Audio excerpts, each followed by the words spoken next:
I was basically being a subject to life and letting life happen to me versus being the one to actually create the story. And so unlocking that part of the self-worth and the self-value journey that I had been looking for. And of course, the empowerment that I felt just being in my birthland, my homeland for the first time. Wow. Alcoholism really started prior to my relationship, but definitely accentuated and escalated within the relationship. I came from a culture in corporate life that was work hard, play hard. And I would say 90% of us would go drinking afterwards. Hello, everybody. Welcome back to another powerful episode of In the Making. Today, we are joined by Sarita, a woman who has redefined her life through resilience, self discovery, and the law of attraction. From leaving behind a corporate career and overcoming bankruptcy, breaking off an 8 year relationship, and healing from dependency on alcohol, Sarita's story is a raw testament to the power of coming back to yourself.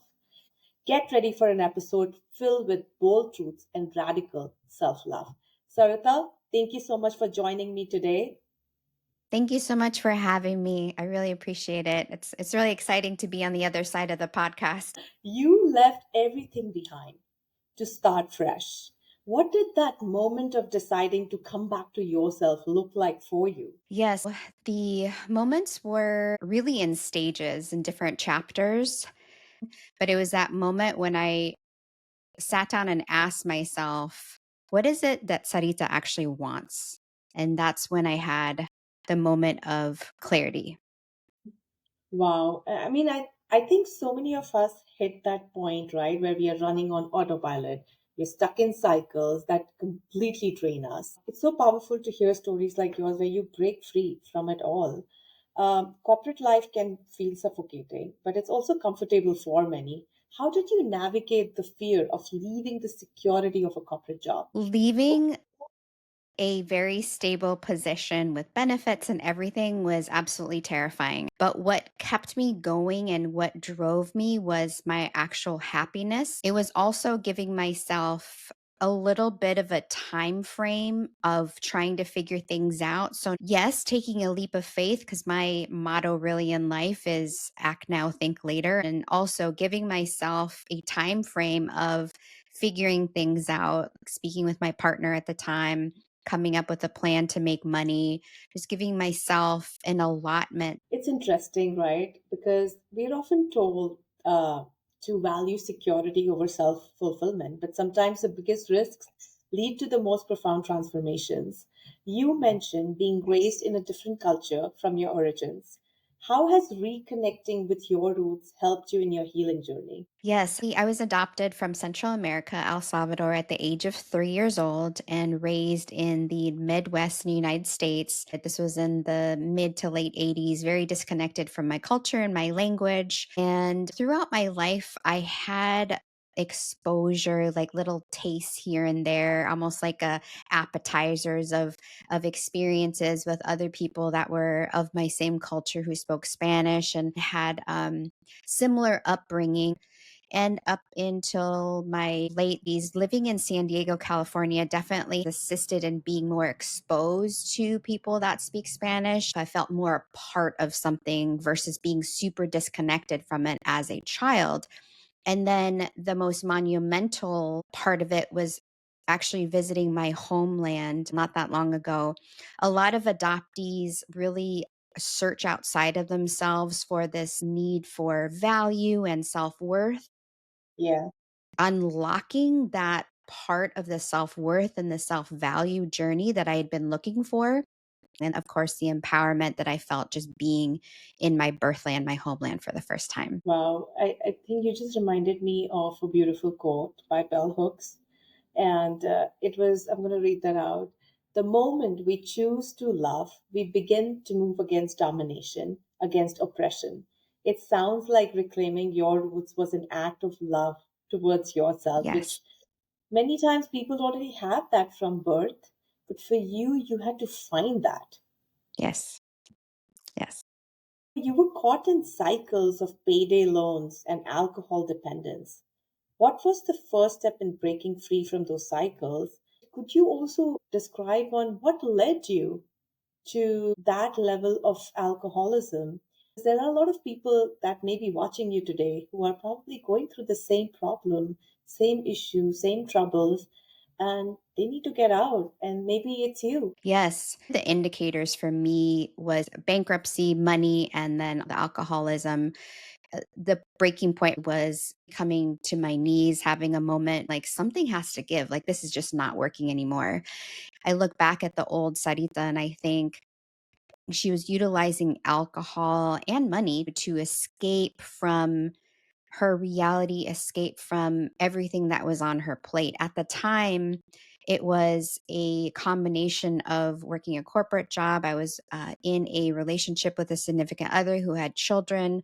So I was really moved into this position of almost being a caretaker and a stepmother for someone else's children, trying to navigate being a significant other to somebody, also my identity as a corporate person working in insurance, not to mention I had a dog, so being a pet parent, and then on top of all of that, trying to navigate my own well-being and my self-care and my mental health.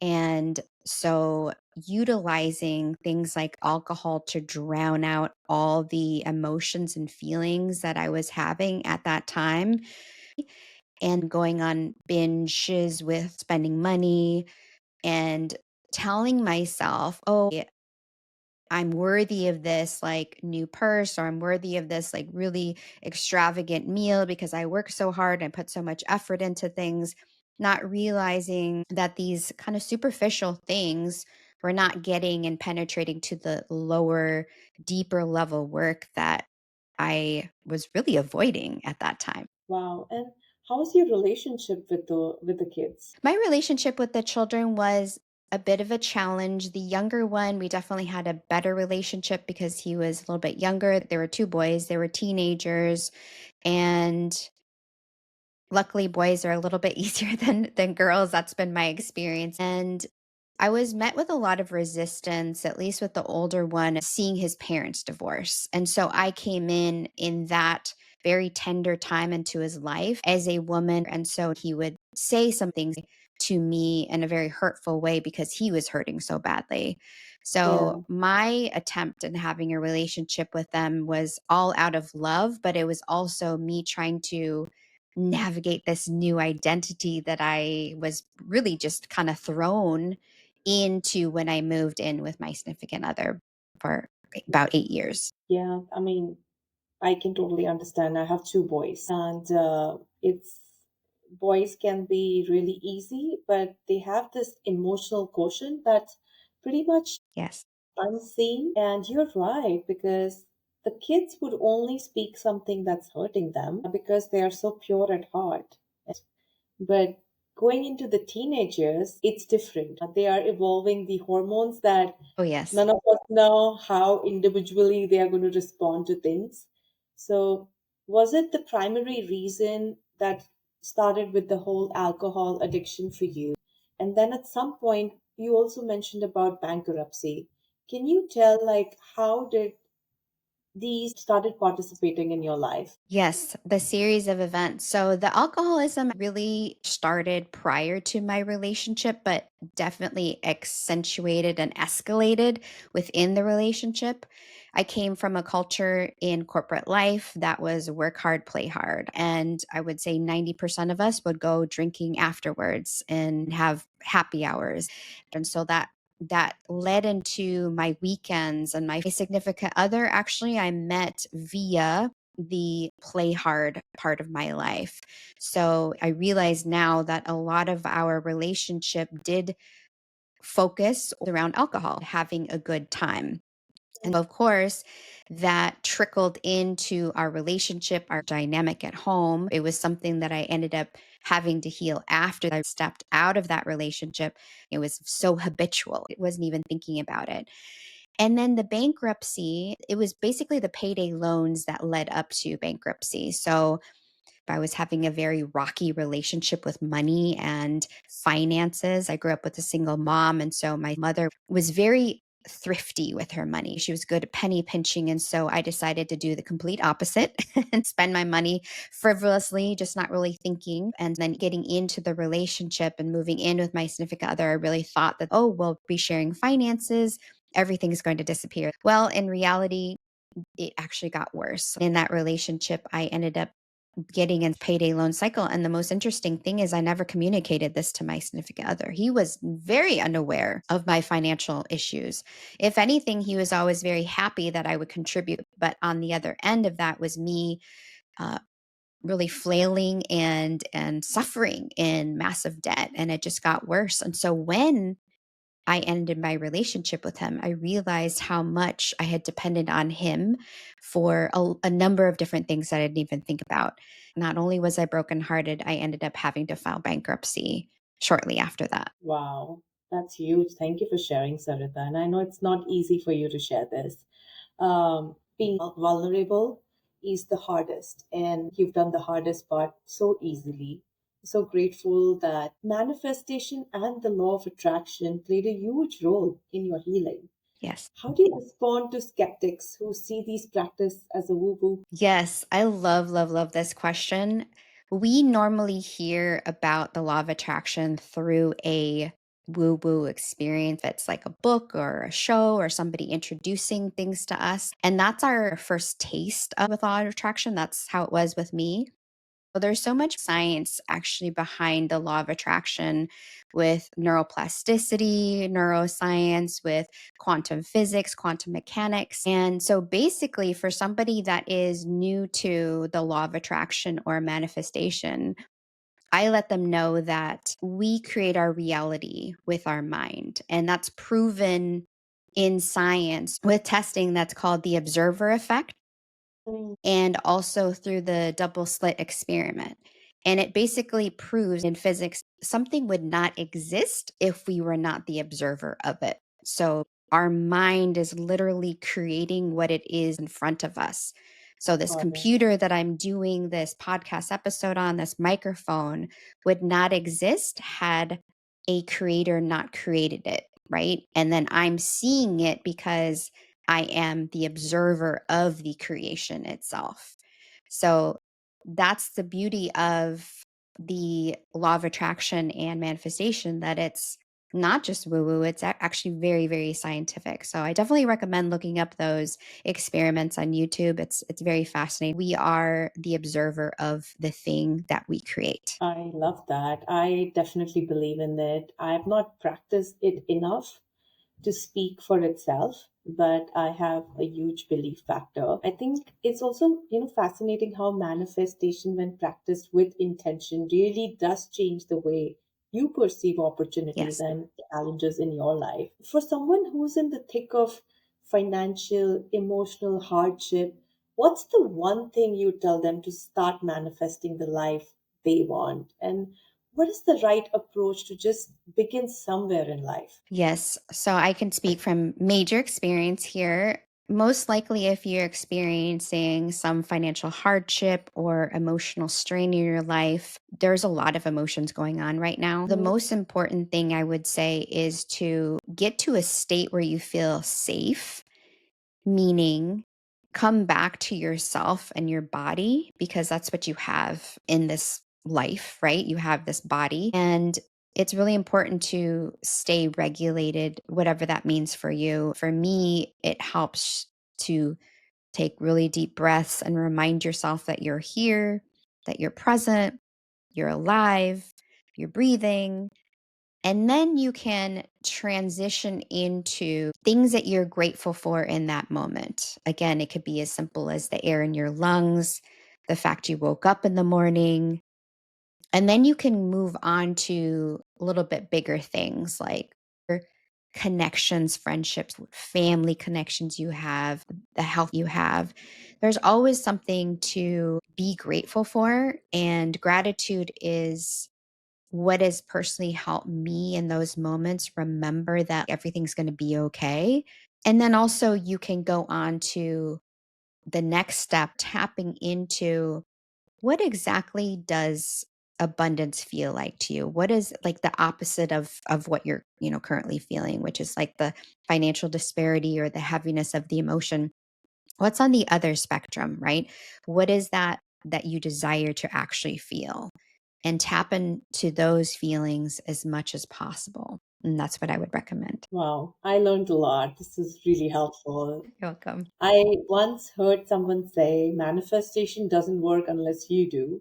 It's about aligning your actions with your vision. Would So you true. agree? So true. 100%. Mhm.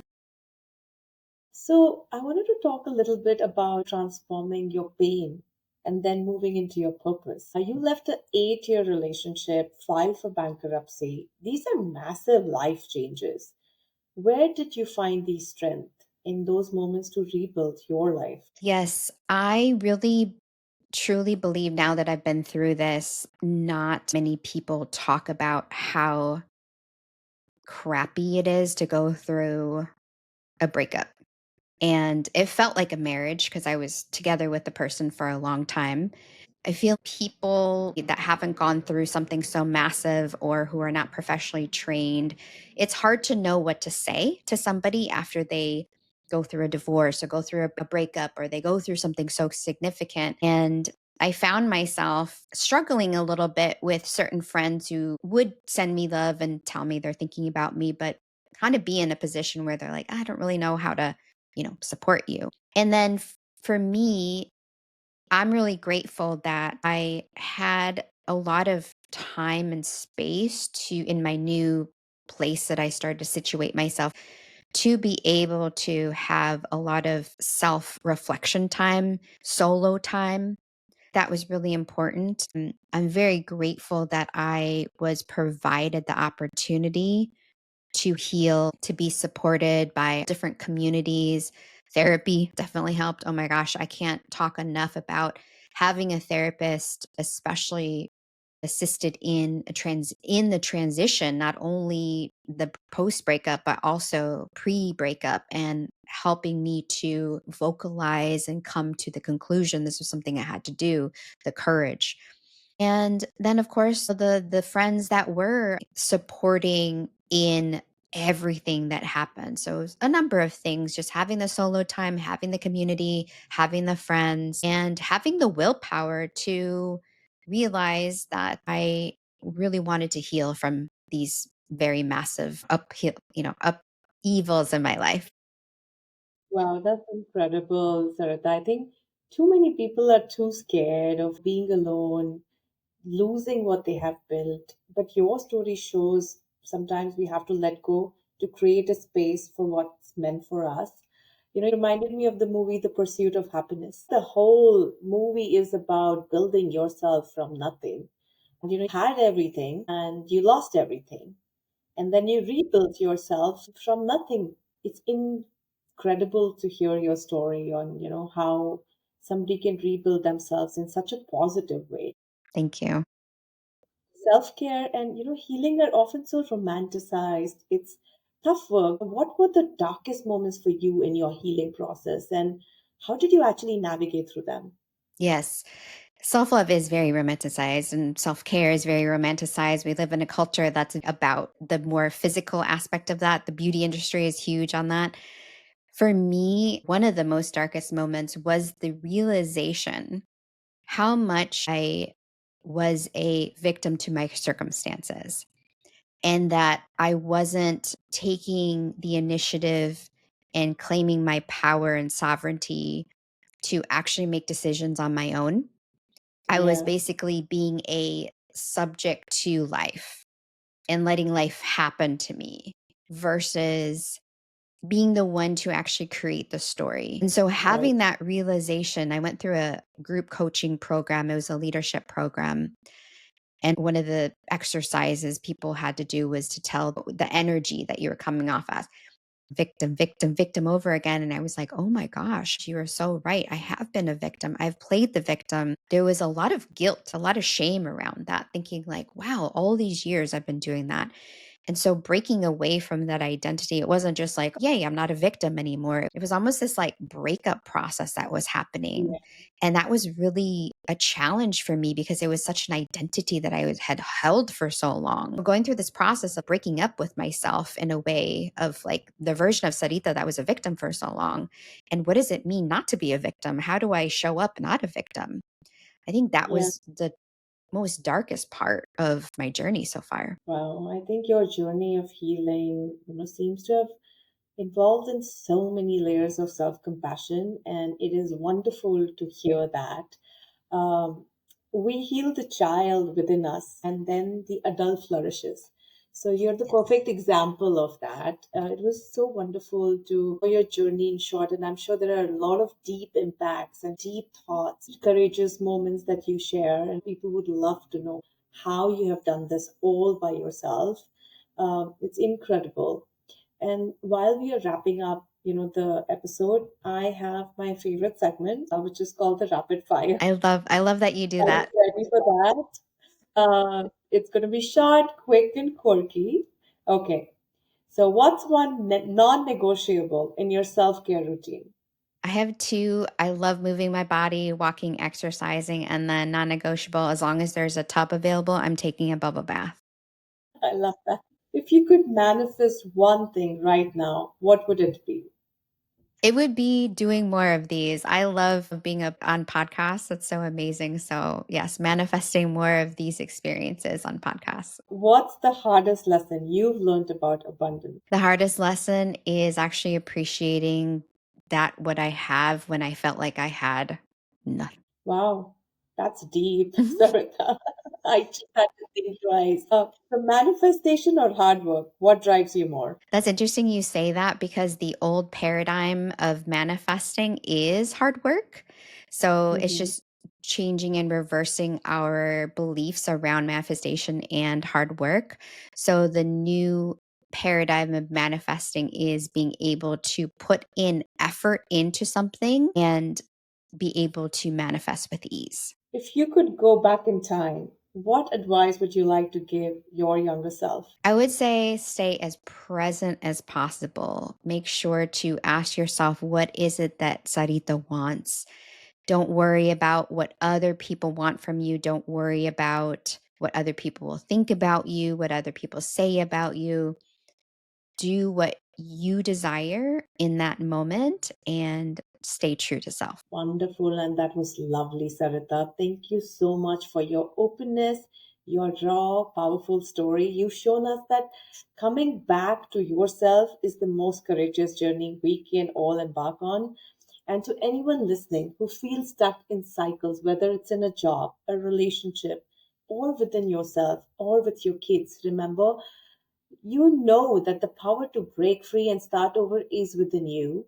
Remember, no matter how broken you feel, there is always room to rebuild and manifest a life of abundance. Thank you again, Sarita, for being here today. For those Thank listening, you so keep much. going, keep growing, and never forget the power of coming back to you, who you truly are. And if you need to connect with Sarita and learn the art of abundance manifestation, all the information will be at the end of the podcast. See you back again. Until next time, stay safe, stay vigilant, and talk to you soon.